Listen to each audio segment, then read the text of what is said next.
नमस्कार दोस्तों, स्वागत है आपका हमारे चैनल उत्तरांचल क्लासेस में। दोस्तों आज हम यहाँ पर जुड़ रहे हैं एक नए टॉपिक के साथ जो कि संप्रेषण से संबंधित है। संप्रेषण का अर्थ होता है कम्युनिकेशन। दोस्तों आपको जानकारी होनी चाहिए जो ये खंड मैं तैयार कर रहा हूँ, जो ये टॉपिक मैं तैयार कर रहा हूँ, ये उत्तराखंड प्रवक्ता परीक्षा का जो शिक्षण अभिरुचि का खंड है, टीचिंग एप्टीट्यूड का, उससे संबंधित यह टॉपिक है। और दोस्तों इसमें मैंने बहुत सारे वीडियो इससे पहले बनाए हुए हैं, जो भी टॉपिक्स सिलेबस में दिए गए हैं वो आप मेरे चैनल के प्लेलिस्ट में जाकर देख सकते हैं। आज का टॉपिक है संप्रेषण। संप्रेषण का अर्थ होता है कम्युनिकेशन और संप्रेषण वह प्रक्रिया है जिसके द्वारा 2 या 2 से अधिक लोग विचारों, तथ्यों और भावनाओं का क्या करते हैं, आदान-प्रदान करते हैं। यानी कि संप्रेषण क्या है? विचारों, सूचनाओं और अभिव्यक्तियों को एक व्यक्ति से दूसरे व्यक्ति तक पहुँचाना है और यह एक ऐसी प्रोसेस है, एक ऐसी प्रक्रिया है जिसमें 2 या 2 से अधिक लोग विचार, तथ्य और भावनाएँ क्या कर सकते हैं, आदान-प्रदान कर सकते हैं। तो इसमें पहला पॉइंट आपको देखना है प्रेषक। प्रेषक यानी जो सूचना भेजने वाला होता है, वह क्या भेजेगा? सूचना भेजेगा, इन्फॉर्मेशन भेजेगा। तो उसके लिए उसको क्या चाहिए? माध्यम चाहिए, मीडियम। इसमें मोबाइल फ़ोन, टैबलेट आपका टेलीफ़ोन, कंप्यूटर ये चीज़ें माध्यम होंगी। फिर वो उन माध्यम से क्या करेगा? अभिसूचना भेजेगा और किसे भेजेगा? प्राप्तकर्ता को भेजेगा। प्राप्तकर्ता यानी रिसीवर को। तो यही संप्रेषण का क्या है? ये प्रवाह है। संप्रेषण के प्रभाव को आपको क्या करना है? समझना है। दोस्तों आगे हम देखें संप्रेषण का जो अच्छे संप्रेषण की जो विशेषताएँ होती हैं, उन पे हम क्या करें? विचार करें। संप्रेषण में क्या होता है, इसको उस पॉइंट को आप देखेंगे, संप्रेषण में मनोवैज्ञानिक, सामाजिक पक्ष जैसे विचार विमर्श, विचार विनिमय, संवेदनाएँ, भावनाएँ तथा संवेग क्या होते हैं? समावेशित होते हैं। यानी जो अच्छा जो जो विशेषताएँ होती है एक संप्रेषण की, उसमें ये चीज़ें होती हैं। यानी कि आपके साइकोलॉजिकल, सोशल जो पक्ष होते हैं, मनोवैज्ञानिक और सामाजिक पक्ष होते हैं, जिसमें आपके विचार आ गए, विचार विमर्श, आपके थॉट्स आ गए या आपके थॉट्स एक्सचेंज आप कर रहे हैं, एक व्यक्ति से दूसरे व्यक्ति तक पहुँचा रहे हैं, विचार विनिमय या संवेदनाएँ जो आपकी इमोशंस है, भावनाएँ हैं तथा संवेग जो आपके अंदर का जो वेग है, आप ये सब क्या होते हैं? संप्रेषण की अच्छे संप्रेषण की विशेषताओं में क्या होते हैं? शामिल होते हैं। आगे हम देखते हैं तो प्रभावशाली संप्रेषण उत्तम शिक्षण के लिए बुनियादी तत्व है। तो इसमें नेक्स्ट हम देखेंगे आवश्यकता, यानी जो इसकी आवश्यकता होती है वो कैसे होती है, क्या होती है? यानी किसी भी संस्था के लक्ष्यों को स्थापित करने और उनका प्रसार करने के लिए संप्रेषण की आवश्यकता होती है। यानी जो कोई भी संस्था है तो उसको अगर हमने उसके लक्ष्य जो है जो उसके टारगेट है उसको स्थापित करना है या उनका प्रसार प्रसार करना है, उनको उनको हमने टेलीकम्युनिकेशन आगे भेजना है उनको हमने, तो उसके लिए हमें क्या चाहिए होगी? संप्रेषण की ज़रूरत होती है। संप्रेषण एक बहुत बड़ी प्रक्रिया है। एक शिक्षक एक कक्षा के अंदर संप्रेषण करता है। एक अच्छा लीडर अगर उसके अंदर अच्छी लीडरशिप क्वालिटी है तो वह संप्रेषण मानी जाती है। जैसे वर्तमान में हम देखें कुछ ऐसे अच्छे लीडर्स हैं जो अपनी बात को एक बहुत बड़े क्राउड तक बहुत अच्छे तरीके से समझाते हैं या पहुँचाते हैं। तो वही संप्रेषण के पार्ट में आते हैं। तो हम इसमें देखेंगे, इसमें योजनाएँ विकसित करने के लिए संप्रेषण की आवश्यकता होती है। यानी अगर आपको कोई प्लानिंग विकसित करनी है तो उसके लिए भी आपके अंदर एक अच्छे संप्रेषण की आवश्यकता होनी आवश्यक है। तीसरा हम देखेंगे मानव तथा संसाधन को, यानी ह्यूमन एंड रिसोर्सेज जो है उनको हमने बहुत इफेक्टिव बनाना है या प्रभावशाली हम ढंग से हमने संगठित करना है, तो उसके लिए भी हमें क्या चाहिए होती है? एक अच्छे संप्रेषण यानी एक कम्युनिकेशन की हमें क्या है? आवश्यकता है।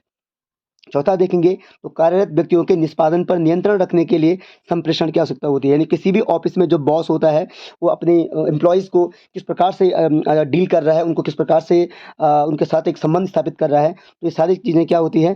संप्रेषण की के ही भाग है, संप्रेषण का ही पार्ट है। तो यही आवश्यकताएँ संप्रेषण की होती है। आगे हम देखें तो संप्रेषण के उपकरण अगर हम देखें तो 4 प्रकार के उपकरण होते हैं। नंबर 1 मौखिक संप्रेषण, दूसरा आपका प्रदर्शन संप्रेषण, तीसरा आपका प्रक्षेपित संप्रेषण, चौथा कार्यपरक संप्रेषण। अब हम इनको डिटेल्स वाइज़ देखें तो मौखिक संप्रेषण जो होता है जहाँ पर हम मौखिक बात करते हैं, इसमें प्रेषक बोलता है और प्राप्तकर्ता क्या करता है? सुनता है। यानी एक बोल रहा है और एक सुन रहा है। उपकरणों की सहायता से प्रेषक के बोलने को रिकॉर्ड किया जाता है। जो भी उपकरण है जैसे जैसे आप रिकॉर्डिंग कर रहे हैं उसका, तो उनको रिकॉर्ड किया जाता है। इसमें आपके रेडियो, टेलीफ़ोन, श्रव्य टेप यानी कि ऑडियो टेप, टेलीकॉन्फ्रेंसिंग आदि इस प्रकार के उपकरण होते हैं। तो ये आपका मौखिक संप्रेषण का ही क्या है? भाग है। अगर हम प्रदर्शन संप्रेषण देखें, जहाँ पे हम किसी चीज़ को डेमोंस्ट्रेट कर रहे हैं, प्रदर्शन कर रहे हैं, इसमें क्या होता है, इस संप्रेषण के लिए शैक्षिक यात्राओं का आयोजन किया जाता है, इसमें भौगोलिक, ऐतिहासिक और सांस्कृतिक, धार्मिक तथा प्राकृतिक स्थलों को देखने का अवसर दिया जाता है। यानी जो प्रदर्शन संप्रेषण होता है, यानी कि आप क्या करते हैं, किसी भी ज्योग्राफिकल एरिया या हिस्टोरिकल या कल्चरल जो साइट है, धार्मिक साइट है, मंदिर जा रहे हैं, या कोई आप लाल किला जा रहे हैं, या आप किसी ऐसे पहाड़ी पे जा रहे हैं, या आप किसी ऐतिहासिक स्थान पे जा रहे हैं, तो यहाँ पर आप उन चीज़ों को क्या कर रहे हैं, दिखा रहे हैं, है ना? तो ये प्रदर्शन संप्रेषण का भाग है। जैसे आप देखेंगे कक्षा में शिक्षक क्या करता है, मानचित्र, ग्लोब, चार्ट, चित्र, प्राकृतिक चित्रों, फोटोग्राफ आदि की सहायता से क्या करता है, छात्रों को के प्रदर्शन संप्रेषण करता है। यानी या आप कोई फ़िल्म देख रहे हैं, फ़िल्म किसी भी जीवन से संबंधित किसी घटना पर आधारित है, तो ये सब प्रदर्शन संप्रेषण का ये क्या है, भाग है। आगे हम देखें प्रक्षेपित संप्रेषण। प्रक्षेपित संप्रेषण क्या है, ऐसे उपकरण जो संप्रेषण के लिए अपेक्षाकृत अधिक उपयोगी है। इसमें रेडियो, टीवी, फ़िल्में आदि की आती है। तो यानी प्रक्षेपित संप्रेषण में ये चीज़ें आपकी क्या होती है, जुड़ी होती है। आगे लास्ट हम देखते हैं कार्यप्रक संप्रेषण। कार्यप्रक संप्रेषण में क्या होता है, ज्ञान कौशल का जो विकास होता है, वो ज्ञानेंद्रियों तथा कर्मेंद्रियों से लिया जाता है। कौशल विकास लिखने, पढ़ने तथा बोलने के अभ्यास से किया जाता है। तो ये आपका क्या होता है, ये संप्रेषण, ये कार्यप्रक संप्रेषण का भाग है। इसमें हमने 4 प्रकार के संप्रेषणों को हमने पढ़ा, मौखिक संप्रेषण, प्रदर्शन संप्रेषण, प्रक्षेपित संप्रेषण और कार्यप्रक संप्रेषण। दोस्तों आशा है कि आपको ये चीज़ें समझ में आ रही होंगी कि संप्रेषण एक कितना महत्वपूर्ण खंड है। अब हम संप्रेषण की विधि को हम अगर देखें तो 2 प्रकार की विधियाँ होती है, एक मुद्रित होती है प्रिंटेड, एक अमुद्रित होती है यानी कि अनप्रिंटेड। यानी कुछ चीज़ें प्रिंटेड होती है, कुछ अनप्रिंटेड होती है। तो देखो हम इनकी विधि को देखें तो मुद्रित और अमुद्रित। नेक्स्ट हम देखेंगे संप्रेषण में 3 घटक होते हैं, यानी कि 3 पार्ट्स होते हैं इसके, 3 मतलब जो इसके पार्ट होते हैं, इसमें पहला हो गया पाठ्य वस्तु, जिसे हम टीचिंग मटेरियल्स बोलते हैं, शिक्षण विधि यानी टीचिंग मेथड बोलते हैं, और शिक्षण सहायक सामग्री यानी टीचिंग एड बोलते हैं। तो ये 3 घटक आपके क्या होते हैं, संप्रेषण के होते हैं। आगे हम देखें इसको, जैसे इसको आपको समझ में ध्यान रखना है, क्योंकि ये जो पॉइंट है ये बहुत महत्वपूर्ण है। आगे हम देखें संप्रेषण में 4 प्रक्रियाएँ होती हैं। जैसे आपने देखे 3 घटक होते हैं, तो प्रक्रियाएँ कितनी होती हैं, 4 होती है। पढ़ना, लिखना, बोलना और सुनना। तो ये 4 प्रक्रियाएँ संप्रेषण में क्या होती है, जुड़ी होती है। आगे हम देखें, यानी कि यहाँ से हमने देखा तो इस प्रकार से संप्रेषण को हमने इन खंडों में देखा। नेक्स्ट आगे देखें तो संप्रेषण में निम्नलिखित माध्यम हो सकते हैं। माध्यम क्या होते हैं, रेडियो, टीवी, टेप रिकॉर्डर और आदि। ये संप्रेषण के क्या है, माध्यम है। क्वेश्चन आएगा कि संप्रेषण का माध्यम क्या है, तो आपको ऑप्शन दिए होंगे। तो रेडियो, टीवी, टेप रिकॉर्डर आदि सारी क्या है, ये संप्रेषण के माध्यम है। आज की डेट में हम जाने तो मोबाइल फ़ोन भी, कंप्यूटर भी क्या है, ये भी कम्युनिकेशन यानी संप्रेषण का क्या है, माध्यम है। आगे देखें दृश्य माध्यम। दृश्य माध्यमों में अगर हम देखें तो चित्र हो गए, ग्राफिक्स हो गए या चार्ट, वीडियो आदि इस सामग्री को ब्लैक बोर्ड पर भी प्रदर्शित किया जा सकता है। यानी जब शिक्षक पढ़ाता है तो वो ब्लैक बोर्ड पर क्या करता है, किसी चीज़ को बनाकर आपको पहुँचाता है। तो एक अच्छे शिक्षक में यही विशेषताएँ होती है कि वह बोलकर और लिखकर समझाता है, तो वो भी संप्रेषण का एक अच्छा माध्यम है। यानी संप्रेषण अगर शिक्षक का अच्छा है तो छात्रों के समझ में भी क्या होता है, अच्छा आता है। तो संप्रेषण एक मतलब यही नहीं है कि एक विद्यालय तक सीमित नहीं है। संप्रेषण विद्यालय से लेकर एक राजनेता से लेकर एक जॉब ऑफिस में आप जाते हैं किसी ऑफिस में, तो वहाँ पर भी संप्रेषण का भाग होता है। संप्रेषण एक बहुत बड़ी प्रक्रिया है, इसलिए सिलेबस में भी है। आगे हम देखें तो दृश्य माध्यम अगर हमने देखें तो इसके अन्य उदाहरण समाचार पत्र भी आ गए, इसमें पत्रिकाएँ आ गई, पुस्तकें आ गई, आदि आ गई। और अगर हम दृश्य श्रव्य देखें यानी ऑडियो और विजुअल, तो इसमें वीडियो फ़िल्में, कक्षा कक्ष में अध्यापक ब्लैक बोर्ड पर लिखता है, कोई चित्र बनाता है, कोई मानचित्र दिखाता है। तो ये क्या है, ये दृश्य श्रव्य क्या होता है, आपके संप्रेषण का भाग है। अब संप्रेषण में कुछ चीज़ें जो हमें समझनी है, तो इसमें प्रभावी संप्रेषण के प्रमुख कारक क्या होते हैं, कक्षा संप्रेषण में छात्र सहयोग, दूसरा दृश्य श्रव्य साधनों का प्रयोग कक्षा में, पाठ्य सहगामी क्रियाओं का आयोजन और सुव्यवस्थित भाषा शैली एवं निर्णय में शीघ्रता। तो ये अच्छे, ये क्या है, ये प्रभावी संप्रेषण के क्या है, ये कारक है। आप इनको देख सकते हैं। दोस्तों अब इसमें हम देखेंगे संप्रेषण में अगर जो बाधाएँ हैं, क्या-क्या बाधाएँ संप्रेषण में हैं। तो पहला है संचार इसमें हम देखेंगे संचार माध्यम में संचार प्रक्रिया में जो बाधा एक प्रकार का अवरोध है। यानी अगर आप कुछ बोल रहे हैं तो आपकी जो प्रक्रिया है जो संचार की, उसमें कोई बाधा उत्पन्न हो जाती है तो वह संप्रेषण प्रॉपर नहीं होता है, यानी वह इफ़ेक्टिव नहीं होता है। तो देखो संचार प्रक्रिया में बाधा एक प्रकार का अवरोध है जो संदेश के प्रभाव को कमज़ोर कर देता है ना?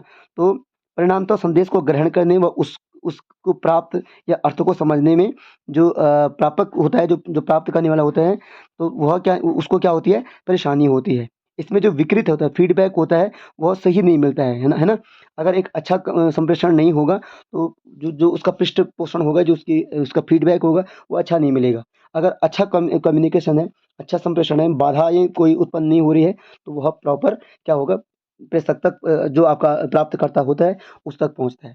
तो अगर हम देखें संप्रेषण में क्या-क्या चीज़ें अवरोध हैं, तो देखो सबसे पहले होता है व्यक्तिगत अवरोध, पर्सनल जो आपका बैरियर्स होते हैं। इसमें क्या होता है, किसी का व्यवहार हो गया, एटीट्यूड, कोई डर हो गया, फ़ियर, समयाभाव यानी लैक ऑफ टाइमिंग, शारीरिक भाव, बॉडी ऑफ लैंग्वेज, सूचनाओं का अतिभार, ओवरलोड ऑफ इन्फॉर्मेशंस, अपरिपक्व मूल्यांकन, इमैच्योर इवैल्यूएशन, संचार पर अविश्वास, डिस्ट्रैक्ट ऑन कम्युनिकेशन। तो इस प्रकार के हमने देखे कि व्यक्तिगत जो संप्रेषण होता है, उसमें इतने सारे पॉइंट क्या होते हैं, जुड़े होते हैं। अगर क्वेश्चन पूछेगा आपको कि व्यक्तिगत इनमें से कौन-सा व्यक्तिगत संप्रेषण का भाग नहीं है, तो इतने सब क्या है, व्यक्तिगत संप्रेषण के सॉरी व्यक्तिगत अवरोध जो संप्रेषण के दौरान उत्पन्न होते हैं, है ना? तो नेक्स्ट इसमें है दूसरा है पृष्ठभूमि, बैकग्राउंड, यानी आप जो संप्रेषण कर रहे हैं उसमें क्या बैकग्राउंड है। तो अगर अच्छा बैकग्राउंड नहीं होगा तो अवरोध पैदा होगा। तो बैकग्राउंड में क्या होता है, लिंग हो गया, कोई जेंडर हो गया, जाति हो गई, वर्ग हो गया, राष्ट्रीयता हो गई, सामाजिक संस्कृति हो गई, ये भी क्या होता है, अवरोध पैदा करने वाली चीज़ें होती है। नेक्स्ट होता है मनोवैज्ञानिक, साइकोलॉजिकल, तो इसमें चयनात्मक दृष्टिकोण हो गया, रुचि अगर क्रिएट नहीं हो रही है अच्छी, अगर क्यूरियोसिटी जिज्ञासा नहीं है, या अच्छा व्यवहार नहीं है, गुड बिहेवियर नहीं है, तो ये साइकोलॉजिकल अवरोध पैदा करते हैं, है ना?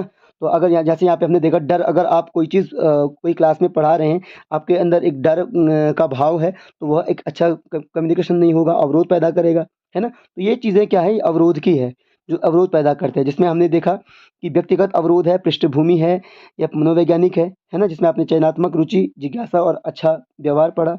आगे हम देखें संगठनात्मक यानी ऑर्गेनाइजेशनल, इसमें क्या अवरोध अवरोध पैदा होता है इस तरीके से। इसमें जटिल संगठनात्मक संरचना यानी कि कॉम्प्लिकेटेड ऑर्गेनाइजेशनल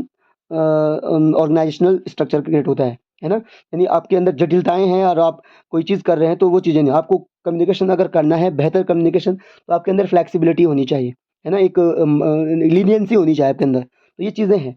तो अगला है प्रतिष्ठात्मक संबंध यानी रिपरेटरी रिलेशन सॉरी, संगठनात्मक सुविधाएँ, ऑर्गेनाइज़ेशनल फैसिलिटीज़, तो ये चीज़ें भी क्या है, अवरोध पैदा करती है, जो कि जिन्हें हमने क्या नाम दिया, संगठनात्मक आपके अवरोध। नेक्स्ट है माध्यम, माध्यम बहुत ज़रूरी होता है, अगर माध्यम अच्छा नहीं है तो कम्युनिकेशन में क्या होगा, अवरोध पैदा होगा। तो माध्यम में क्या आएगा, माध्यम में तकनीकी खराबी हो गई, तो वो भी कम्युनिकेशन नहीं देगा अच्छा।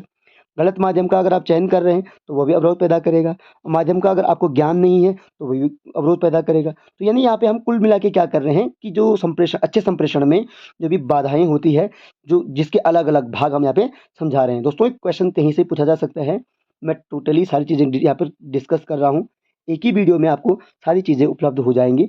अगला हम देखें इसमें भाषा, यानी भाषा लैंग्वेज भी आपका क्या है, अवरोध पैदा कर सकती है। जैसे कि इसमें क्या आएगा, त्रुटिपूर्ण अनुवाद, यानी अगर आप जो आपकी मतलब जो ट्रांसलेशन है वह गलत है ना? एरर उसमें है, तो वह अवरोध पैदा करेगा। तकनीकी भाषा का आप ज़्यादा प्रयोग कर रहे हैं, जो लोगों के समझ में नहीं आ रही, तो वह भी अवरोध पैदा करेगी। त्रुटिपूर्ण शब्द का आप अभिव्यक्त कर रहे हैं, गलत शब्दों को आप बोल रहे हैं, तो उसमें छात्र है या जो व्यक्ति जिसको आप जो प्राप्त करता है, वो नहीं समझेगा ना कि आप बोल क्या रहे हैं, तो उसमें क्या होगा, जो अवरोध होगा कम्युनिकेशन में, वह उत्पन्न होगा। अस्पष्ट मान्यताएँ, अगर आप कुछ ऐसी चीज़ें की बात कर रहे हो जो मान्यता से आधारित है और आप उसमें क्लियर नहीं कर पा रहे हैं, तो ये भी क्या करेगा, अवरोध पैदा करेगा। तो ये भी भाषा से संबंधित अवरोध का क्या होगा, हिस्सा होगा। तो दोस्तों यहाँ पे हमने देखा, तो इसमें नेक्स्ट आप लास्ट देखेंगे भौतिक तरीके से फिज़िकल, इसमें क्या होगा, शोर, समय व दूरी, अगर आप कम्युनिकेशन दे रहे हैं, हल्ला हो रहा है, या समय पर आप पाबंद नहीं है, पंक्चुअल नहीं है, या बहुत दूर प्राप्तकर्ता बैठा हुआ है, तब भी क्या होगा, अवरोध पैदा होगा।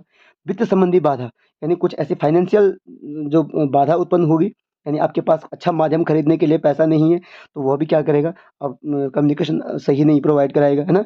तो हेलो प्रभाव यानी कि जो आप दूसरे तक पहुँचा रहे हैं, जो भी कम्युनिकेशन वो प्रॉपर नहीं है, वो सही तरीके से नहीं है, तो ये इस प्रकार के अवरोध पैदा होंगे। तो दोस्तों हमने यहाँ पर अभी तक जो अभी ये पढ़ा, तो हमने इसमें संप्रेषण का अच्छे संप्रेषण में जो बाधाएँ उत्पन्न होती है, वो क्यों होती है, किस प्रकार से होती है, इनके एक-एक पॉइंट पे डिस्कस किया और बहुत बड़ा टॉपिक हमने यहाँ पर डिस्कस किया संप्रेषण। इसमें हमने संप्रेषण को प्रारंभ से लेकर अंत तक पढ़ा। दोस्तों मुझे आशा है कि आपको ये वीडियो ज़रूर पसंद आया होगा। आप चैनल को लाइक ज़रूर करें, शेयर करें, सब्सक्राइब करें, है ना? इसी से मेरा चैनल आगे रीच होगा, रीच बढ़ेगी मेरी, लोगों तक पहुँचेगा और मेरा वॉच आवर बढ़ेंगे, तो मुझे भी ये लगेगा कि हाँ भाई, लोग मेरे वीडियोज़ में क्या कर रहे हैं, इंटरेस्ट ले रहे हैं, तो मैं आगे भी वीडियोज़ कवर कराऊँगा। तो दोस्तों मिलते हैं नए वीडियो के साथ, तब तक के लिए धन्यवाद और एक नई वीडियो के साथ हम आगे ज़रूर मिलेंगे। थैंक्स।